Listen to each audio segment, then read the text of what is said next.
Yes, folks, the Nintendo Switch hack is now public. Now, many of you might already know this. It released late last night. A lot of media outlets and other YouTubers have talked about it. And I don't want to retread a lot of old ground, but here is what I will say about this hack.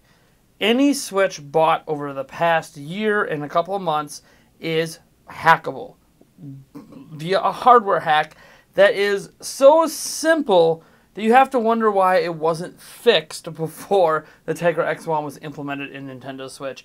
Now, I'm not going to give you the exact details on how to do this. I will provide a couple links down in the description to 2 different methods that exist currently to hack your Switch if you happen to be someone who wants to dig deeper into this and hack your Switch. But here's how simple it is. Essentially, you short out 2 pins. You don't have to really modify your hardware. You don't have to do anything that's considered to be dangerous. You literally just short out 2 pins and you can access the entirety of the Switch.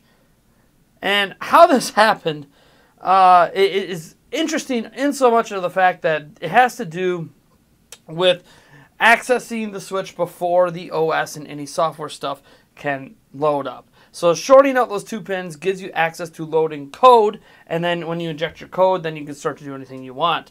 And this includes installing Linux, this includes Homebrew. It's an issue that exists at the chip level. As soon as the Tegra X1 chip in the Nintendo Switch leaves the manufacturer, it's done. It's hackable.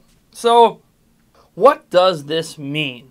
Well, it means for the people out there willing to modify their Switch and void their warranties, even though it's a small modification, it still would void your warranty because you have to bend some pins or short them out. It's still one of those things that a vast majority of people aren't going to do it. Now, the people that are going to do it, those are the people that want to pirate games. Those are the people that want to run Homebrew. Those are the people that are just curious about Linux and all that stuff. In fact, somebody actually got, believe it or not, the Dolphin emulator running on Switch through this method, running the Wind Waker. So there's that. It's a thing that happened. So at this point, the Switch is completely compromised. And we've known for a while, because there's been a lot of claims from various hackers out there that this hack that they have, it cannot be stopped by Nintendo no matter what they do in terms of the current hardware. And they're right. There's nothing that can be done about this outside of future Switches. And we've heard about this before, the T214 or whatever that Nintendo is working on for a new SoC, a new system on a chip for the Switch.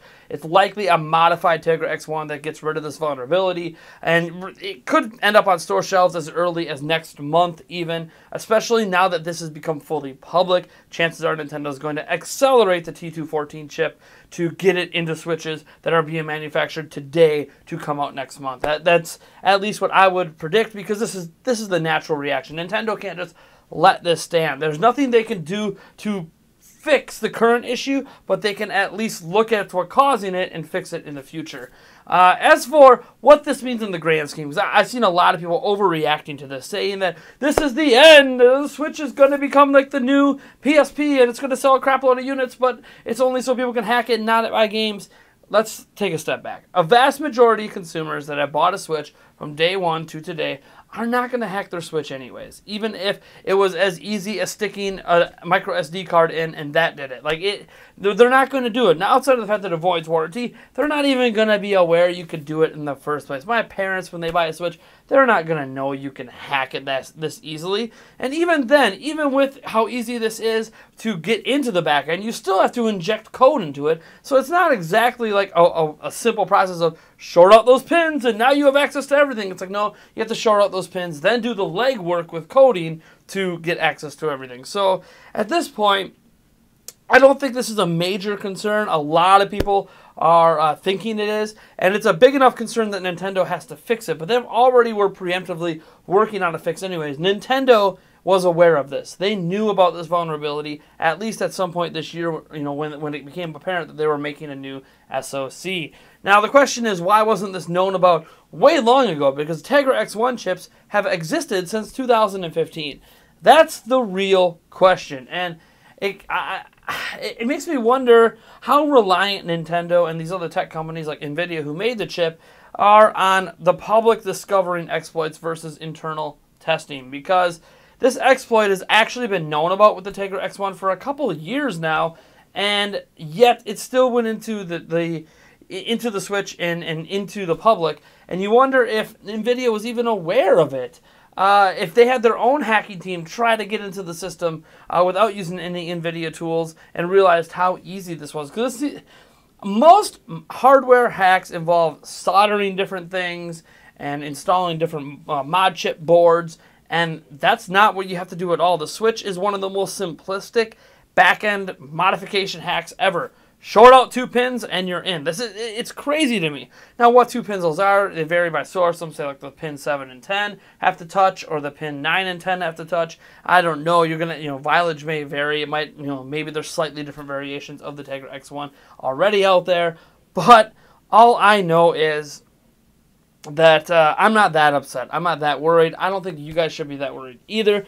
Those that want to do this, we're going to find a way anyways.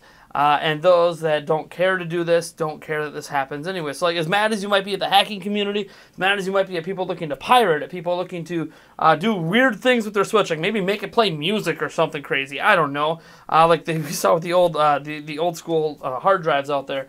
I don't think we need to worry about this. I don't think it's going to be a concern. Within a few months, we're not going to have anything to talk about with this because it's all going to go away with the new models. And while there might be some crazy cool stuff that some modders do with it, Dolphin emulators, maybe we start seeing, Wii U emulators and all that stuff eventually on there. And a Switch emulator, which isn't really emulating the games because it's using the local Switch hardware. It's just enabling them to run without going into the OS. That might be a thing someday, and that's where the pirating of Switch games gets involved. And I know a lot of you guys worry about that, but I'm not concerned. The amount of people that are going to do this are so minute, and it's already caught now. Like, we're within the first 20 million units on the market. Whenever there's going to be 20, 40, 60, 80, 90, or 100 million, say 100 million Switches sell, 80 million of them won't be able to use this exploit. So I'm not that concerned. I don't think you should be either. But I did want to throw it out there that this did happen. I'm not going to tell you how to do it, even though I said about shorting pins. Where are these pins? How do you do it? I'm not going to even explain any of that crap. You guys will have to go and do again that research for yourself, because I'm not a big supporter of doing this. I don't like anything that voids warranties. And if you are going to void your warranty, I don't know. I mean, I'm just not a big supporter of anything that voids warranties, especially in a way to use the system for an unintended purpose. I like modifications. I think you're allowed to do this. I have no issue if you want to modify it. But personally, it's just not something I'm into. Anyways, folks, I'm Nathaniel Rovages from Nintendo Prime. And if you like this video, you know what to do. And if you dislike the video, hit that dislike button. Subscribe for more content. And as always, folks, I'll catch you in the next one. Yes.